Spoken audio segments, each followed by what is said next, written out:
in the studio.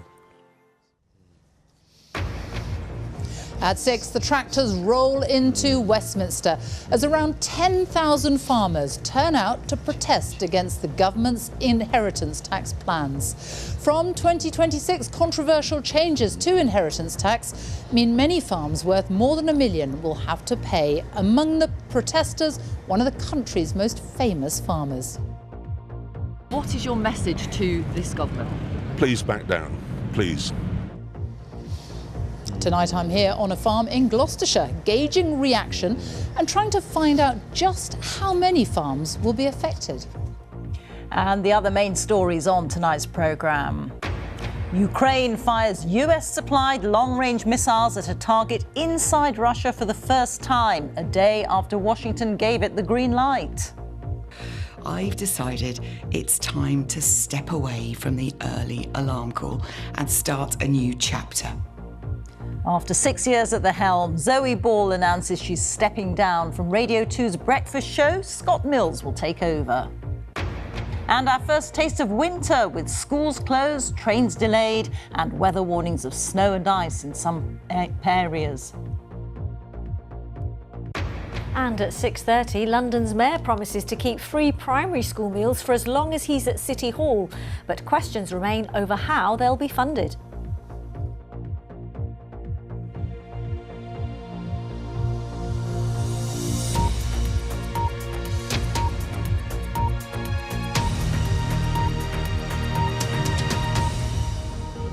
Good evening and welcome to the BBC News at 6. Tonight, live from Gloucestershire.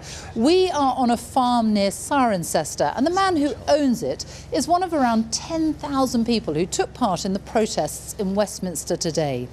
There were rallies elsewhere in the country too. This was Cirencester Livestock Market this morning. Several hundred farmers gathered to voice their anger at the surprise changes to inheritance tax for farmers that were announced in last month's budget. So what are the changes? Well, from April 2026, many farmers whose agricultural assets are worth more than £1 million will have to pay 20% inheritance tax as they pass their farms on to the next generation. There are some exemptions which could push that up to £3 million. The government estimates that by 2030, this will raise around £520 million a year for the Treasury. Just how many farms will be affected is hotly disputed. Farming organisations say it could impact up to 70,000 farms.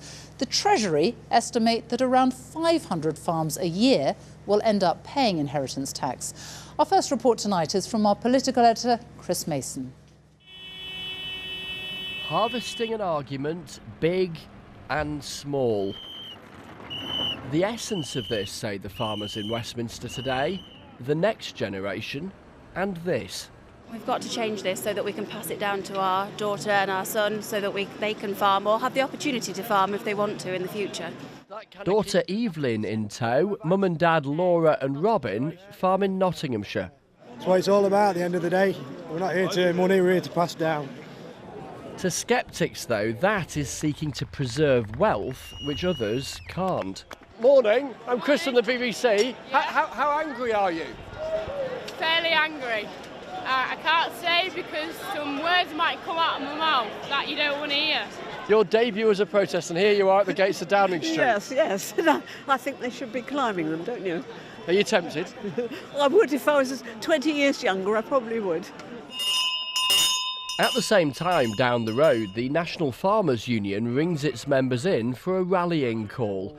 I grab a word with the union's president. Mr Bradshaw, why should farmers be an exception? Others have to pay inheritance tax, why shouldn't you? Unfortunately, the margins we're making from food production are just so low. On average, it's about a 0.5% return on capital. The sense of betrayal, it's not going away. And how might that step up? Should people be fearful of food not being on the shelves? I really hope not. We don't want. We don't want our consumers to bear the brunt of this. This is an issue with an ill-thought-through government policy. You're not saying no, though. People will worry about that. I want to be working with the government on delivering the food security agenda. Richard's a dairy farmer in Gloucestershire, wearing an argument of the heart as well as a colourful jacket. My farm, our family started farming there in 1822, and my 13-year-old son was with me.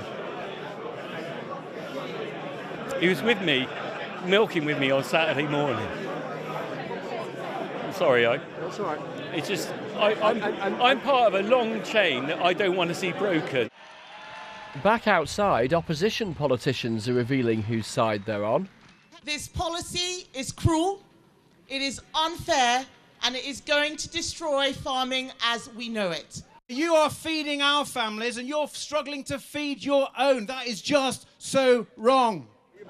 As for the Prime Minister, the man himself's not here. He's meeting world leaders in Brazil. Look, I do understand their concerns. What I've pointed out is, firstly, that at the budget we put £5 billion into farming over the next 2 years. That's the single biggest amount of money that's been put into farming because I want to support our farmers. No farmers, no food! The government's determined not to give in, insisting the existing system's neither fair nor sustainable, and they need the money for schools and hospitals. And the farmers, well, they are determined too. Chris Mason, BBC News at Westminster. Well, the man who owns this farm near Cirencester is on his way back from London tonight after taking part in the protests. Dave Barton says his farm is worth around £5 million, but doesn't actually make much money year on year. Our Rural Affairs correspondent Jenny Kumar has been following his journey from Cirencester to Westminster. Making their voices heard. In the rain and the cold, thousands came out to protest. Among them, David Barton and his son. We're not going to sit down and take this, so they need to rethink and get around the table and sort something out. They need to get rid of this tax. It's unjust, unfair. Come on, sheeps. I met David on a much sunnier day last week on his farm in Gloucestershire. My great-grandmother came here with my grandfather in 1913. This budget has just ripped the heart out of us because I know my son will not be able to afford to pay the inheritance tax. David says his son could face an £800,000 inheritance tax bill. He could have to sell the farm off to pay up. That's why the family have come to Westminster to raise their concerns. First stop, a mass lobby of MPs organised by the National Farmers Union. How are you feeling about the situation? For 34 years I've hoped to go back to the family farm and produce food for the nation, and there's a huge worry for me that that dream of mine won't be there. As an estimated 10,000 protested outside, the Environment Secretary Steve Reed faced questions in Parliament about the new tax rules. The family had a chance meeting with him after leaving their MP's office. So how did it go? I asked Steve Reed, to his face, explain to my son how he's going to pay the inheritance tax on our family farm. And I gave him the figures, and he doesn't really have an answer, because there isn't an answer. How much of a difference do you think today will make?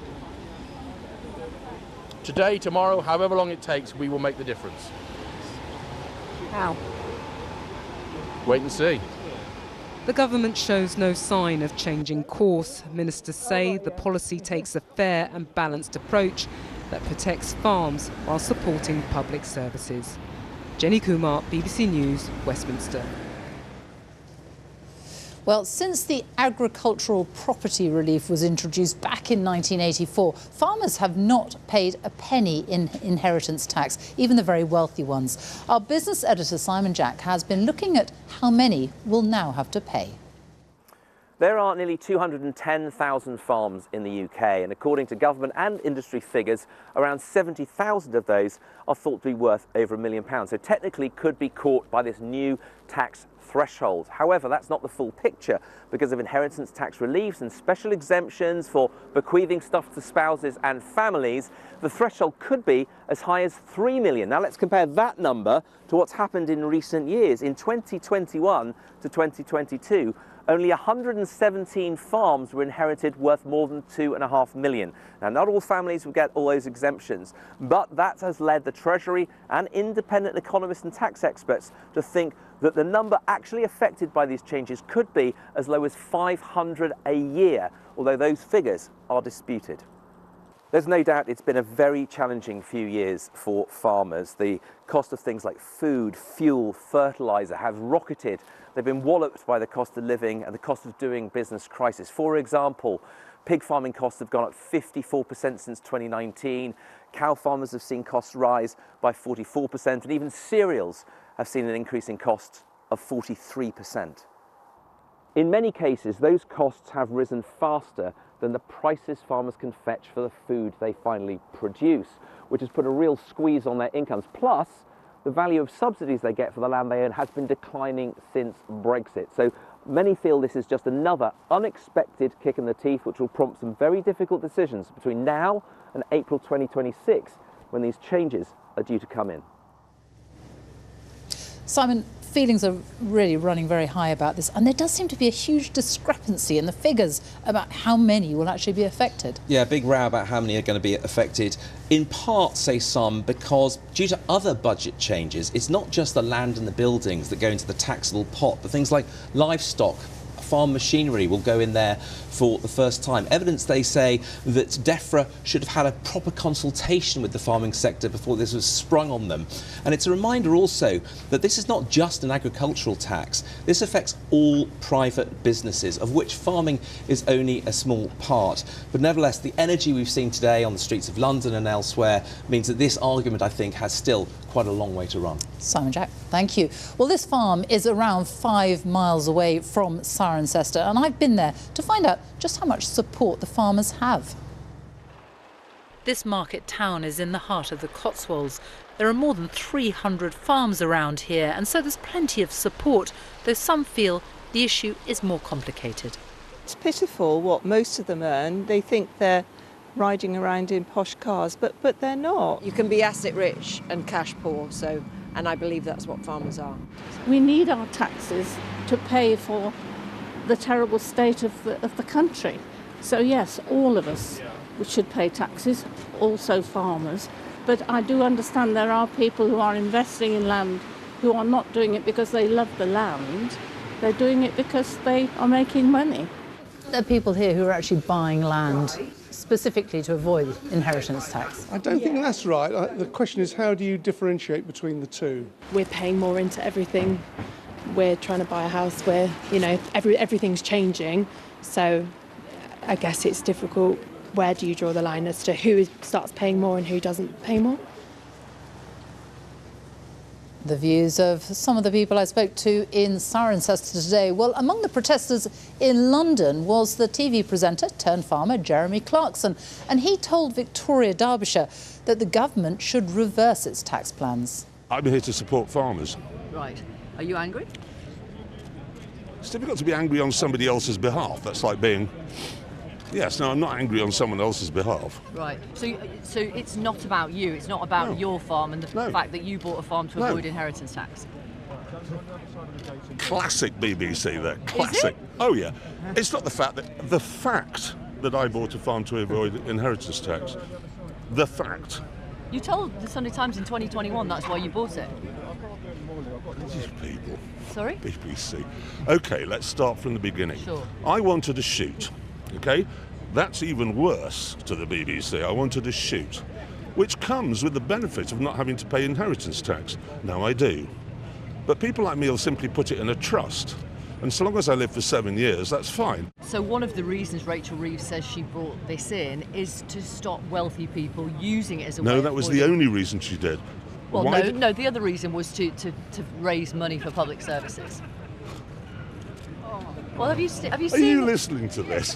Have you tried to get a GP appointment lately? Yes, Right. I just recently had a heart attack. Okay. Do you know how many people pay inheritance tax in this country? It's 4% of estates. What? 4% of estates. 4% pay inheritance tax. 96% of the population of the UK does not pay inheritance tax. Sure. After this becomes law, 96% of farmers will. Where have you got that figure from? Who here, can I just ask, who here is going to be unaffected by these changes? No one. Right. Where have you got the 96% figure Well, from? you've got 96%. Well, the same place that Rachel Reeves does, from the middle of her head. Right. From the Sixth Form Debating Society that she was no doubt a member of. Okay. Which So- formed her opinions and yours. I am not expressing opinions. I'm Yes. literally asking you questions. You know that, Mr. Clarkson. Right. So, what is your message to this government? Please back down. Please. Jeremy Clarkson there talking to Victoria Derbyshire, and you can see the full interview on Newsnight tonight at 10:30, and that is on BBC Two. That's all from us here in Cirencester. It is back to Rita now in the studio with the rest of the day's news. Thank you very much, Sophie. Now, Russia says that Ukraine has fired US-supplied long-range missiles into the country for the first time, and a statement confirmed by US officials this afternoon. The attack came after President Biden gave the green light for weapons provided by America to be used on targets inside Russia. Moscow says the strike hit the eastern Bryansk region this morning. Russia's Foreign Minister Sergei Lavrov has said they'll react accordingly. Our Russia editor Steve Rosenberg has the latest. Breaking news on Russian TV. Claims that Ukraine had fired 6 American ATACMS missiles into Russia's Bryansk region, though no reports of casualties. The response from Russia's foreign minister, Sergei Lavrov, said the missile attack was a signal that the West wants to escalate the conflict. But is this escalation by Russia? Published today, a Kremlin decree lowering the nuclear threshold. Russia now reserving the right to go nuclear even if attacked by conventional weapons, if such an attack threatens Russia's sovereignty or territorial integrity. President Putin had promised changes to the nuclear doctrine weeks ago, a clear signal to Europe and America not to let Ukraine strike Russia with long-range missiles. Then, an even clearer signal. Russian nuclear exercises, a warning to the West not to cross Russia's red lines. But the key question, in Russia's war on Ukraine, would Vladimir Putin use a nuclear weapon? I think it's quite serious, because even Putin doesn't know whether he can use nukes or he can't. It depends on his emotions. We know that he's a very emotional man, and the decision to begin this war was also an emotional step. The lowering of the nuclear threshold does not mean that Vladimir Putin is about to press the nuclear button. These changes are designed, I think, at the very least, to put pressure on Western leaders who will now have to decide, is Putin bluffing or not? Earlier, at the Museum of Victory, the Kremlin kick-started commemorations for next year's 80th anniversary of the end of World War II. Not a word was said here about the 1,000 days of Russia's war in Ukraine. A war which, for the Kremlin, hasn't gone at all to plan, but which it remains determined to win. Steve Rosenberg, BBC News, Moscow. Well, this development in the war has happened as world leaders meet at the G20 summit in Brazil. And our deputy political editor, Vicky Young, is in Rio de Janeiro for us. And Vicky, you've been speaking to Sir Keir Starmer. What's he been saying about this? Well, really, none of the leaders here have talked very directly about any of this, and Sir Keir Starmer certainly was reluctant to talk about what he calls operational matters. So there's still a question mark over whether British-made long-range missiles might at some point be used in this way. But he does say that Ukraine must have what it needs for as long as it needs to win this war. So it doesn't take much to read between the lines there, suggesting that he does think this would be a good move. He's very keen, of course, to point the blame at President Putin, saying he is the aggressor here and that the quickest way to end this war would be for him to stop that illegal invasion. Now, at a press conference here in the last hour, he was asked directly about that Russian statement setting out when it might use its nuclear weapons. There's irresponsible rhetoric coming from Russia and that is not going to deter our support for Ukraine. We're now on day 1,000 of that conflict. That's 1,000 days of Russian aggression, 1,000 days of sacrifice in Ukraine. We have stood with Ukraine from the start, and I've been doubling down in my clear message that we need to ensure that Ukraine has what is needed for as long as is needed to win this war against Putin. Now, earlier, Downing Street called the Russian government depraved in pretty strong language there, certainly not diplomatic language. So it's clear that the rhetoric is escalating here. The fear amongst some, of course, is that it will escalate on the battlefield as well.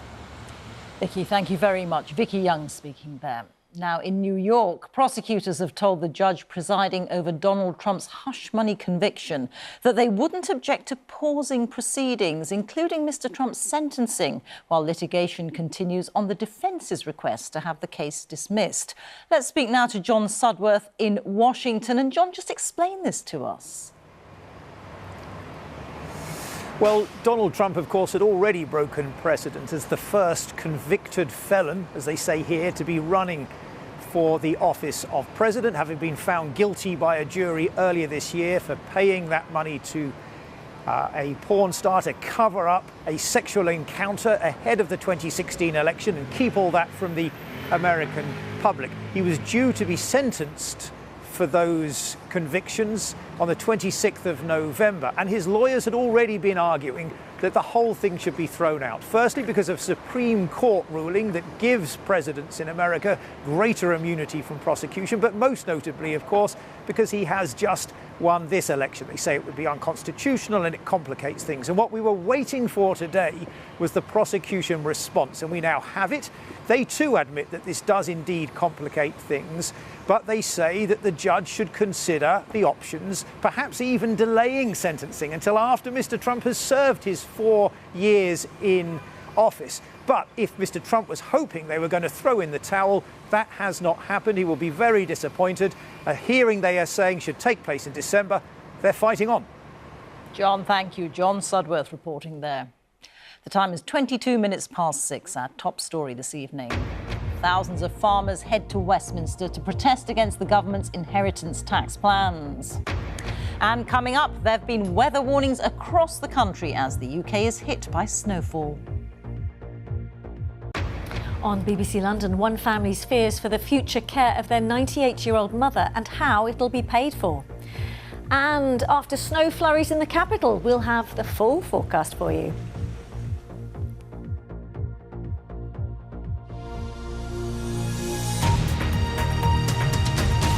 In France, Gisèle Pellicot, who's at the centre of a mass rape trial, has condemned the cowardice of the dozens of men accused of abusing her, who claim they didn't realise that it was rape. She was giving evidence at the court in Avignon, where her ex-husband and 50 other men are accused of raping her while she was drugged and asleep. Andrew Harding reports from Avignon. This long trial is almost over. Arriving in court this morning, Gisèle Pellicot sounded weary. Yes, it's the final stretch, she said. Her children are here too, grappling with the fear that their father may also have abused them and even his own grandchildren. Masked as usual, the 50 men accused of raping Gisèle Pellicot as she lay drugged by her husband have now finished giving evidence. Almost all still deny rape, but explicit video footage of their actions has been shown in court. Speaking at the trial for a final time today, Gisèle Pellicot condemned male cowardice. They all raped an unconscious woman who was unable to give her consent. Not one of them reported it to the police. It's time for a change to our macho, patriarchal society, one that trivializes rape. Inside the courtroom here, Gisèle Pellicot has been speaking again of her refusal to feel shame as a victim. Asked, for instance, about why she kept using the family name Pellicot. She said because she wanted it to be associated with her, not her husband, and that she wanted her grandchildren to feel proud of it. In his own last comments, Dominique Pellico spoke of his fantasy of making a strong woman submit to him. But it is Giselle that the public are here to support. I just hope that her case will help justice to change. She do it to give strength to all the women who don't have the courage to go on trial, to fight. The verdicts are still a month away, but it is Giselle Pellico's defiant image that is spreading, inspiring and perhaps changing France. Andrew Harding, BBC News, Avignon. CCTV images have been released by the police investigating the murder of 24-year-old Harshita Brella. Detectives believe that she was killed by her husband, Pankaj Lamba. A post-mortem has given her preliminary cause of death as strangulation. Tens of thousands more pensioners will be in poverty every year due to the restriction of the winter fuel allowance, according to new government analysis. Around 50,000 more pensioners will be in relative poverty next year, meaning they'll have less than 60% of the average income. The figure rises to 100,000 more pensioners by 2027. Only those claiming pension credit will be eligible from this winter.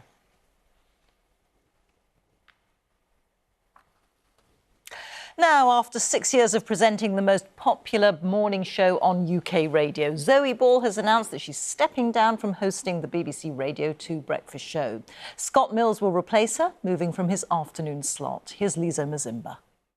Delamitri on Radio 2. This morning, Zoe Ball told her millions of listeners that she was leaving the show she's presented since 2019. After 6 years of fun times alongside you all on The Breakfast Show, I've decided it's time to step away from the early alarm call and start a new chapter. It's been a challenging few years, with the BBC losing audiences to well-resourced commercial stations. But throughout, Zoe has still presented the most popular breakfast show in the UK. Would you want to mention the vintage? Her replacement will be Scott Mills, someone who for a quarter of a century has been a familiar voice on Radio 1 and more recently Radio 2. It feels surreal, it feels incredible, and it feels like I've been working towards this point my whole career. Gary Lineker's leaving Match of the Day, Zoe's leaving The Breakfast Show. It's possible that you could become the BBC's highest paid presenter. How do you feel about the extra scrutiny that might bring? That's pressure that I haven't even thought about, and until you just asked me that, it's not even crossed my mind. I don't do this for the money, I do it for the love, and I've always done that since I was 16. Zoe Ball's last breakfast show will be in December. How are you feeling about leaving after 6 years, Zoe? I'm really chuffed for my mate, and I don't have to set my alarm anymore, Yes. Lee, so I'm really excited. But she'll be staying with the station and says she's excited about the future. Liza Mazimba, BBC News. The UK has had its first taste of winter today, with parts of the country blanketed in snow. There have been school closures, train delays and an appeal to check in on the vulnerable. Navtej Johal has the latest. The weather got the seal of approval from some, including this fella. Overnight, Scotland recorded its coldest early winter temperatures in more than 25 years. One part of Aberdeenshire reached a low of minus 11.2 degrees Celsius. A bus in the county ended up in a ditch due to the icy conditions, but no one was injured. Further south last night, this bus in South Yorkshire skidded off the road and appeared to hit the side of a house, though no one was hurt. Many parts of the north of England, Wales and the Midlands woke to a blanket of snow. Travel disruption has affected thousands of rail passengers, and gritters have been out in force across the country. Almost 200 schools have been closed today. In this Birmingham park, the snow brought mixed reactions. Very unexpected, very surprising actually. Not a great fan at all, I have to be honest. It's been so exciting from the moment that they got up and saw it outside. They have been in absolute bliss and out there playing in the sludge straight away. Yeah, mine were out before 7 o'clock. They went before like, it's snowing, clothes on, let's get out. It's the quickest I've ever got dressed. Good boy. And in Wales, with thick snow covering the grass, breakfast at this sheep farm was served by hand. Well, for all the disruption the snow has caused, including in Nottinghamshire. It has also created some pretty beautiful scenes like this in Newstead Abbey. Yellow weather warnings remain in place for now for parts of England, Wales, Scotland and Northern Ireland until tomorrow morning, and drivers are being reminded to be prepared in case of a breakdown. But for many, the snow is a rare treat. Navtej Johal, BBC News. More weather now with Ben Rich. Hi, Ben. Yes, hi there, Rita. Thank you very much. Certainly a wintry look to the weather for some of us, but the rule of thumb is that what you had falling from the sky today, be it rain, sleet or snow, may well freeze overnight tonight. So if things are wet or slushy or snowy where you are, there's certainly the threat of some ice. So take it easy if you're out and about on the roads. This is what happened today. We had this band of rain, sleet and snow pushing southwards, gave a covering in places. The snow showers were relentless in the north of Scotland. Quite a lot of snow piling up here. It's been windy as well. Some of those showers continuing through the night. And wherever we've had the showers and where the showers continue to fall, there is that risk of ice, because obviously temperatures are widely going to fall to freezing or below -6, likely across parts of the Highlands. So we head into tomorrow, and actually for many of us it's a nice looking day, some good spells of sunshine, but anywhere exposed to the wind you have the chance for some wintry showers. Parts of East Anglia, Wales, the southwest, Northern Ireland, again lots of wintry showers across the north of Scotland. Snow to low levels here. You can see it is going to be a windy day, so the temperatures really struggling. Afternoon highs 2 to 8 degrees, factor in the wind chill. It will feel colder than that. Now during Wednesday night and into Thursday, we're keeping an eye on developments down to the south of us. This little area of low pressure, uncertainty about how far north it will get, but it brings the chance of rain and maybe some wintriness too across the southwest of England, perhaps even the Channel Islands. Wintry showers elsewhere. It does stay very cold through Thursday and into Friday.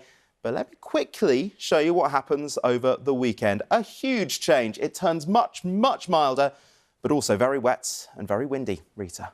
OK, thank you very much, Ben. And that is tonight's BBC News at 6. You can, of course, keep up with all the latest developments on the BBC website. Now it's time to join our colleagues for the news where you are. Bye-bye.